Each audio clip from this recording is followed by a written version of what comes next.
দিয়েছে, আপনাদের কাছে প্রতিজ্ঞা করতে চাই এই দায়িত্ব শতভাগ নিষ্ঠার সাথে পালন করব।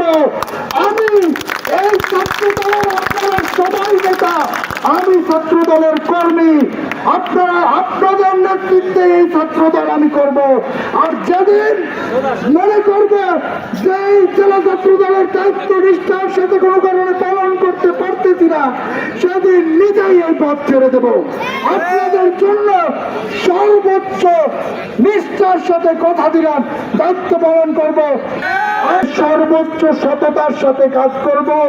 আমাদের আর সমস্ত জীবন যৌবন যেটাই বিসর্জন দিয়েছি, এই দল আমাদেরকে এত বেশি পুরস্কৃত করেছে যে এই দলের কাছে আর কিছু চাওয়ার নাই।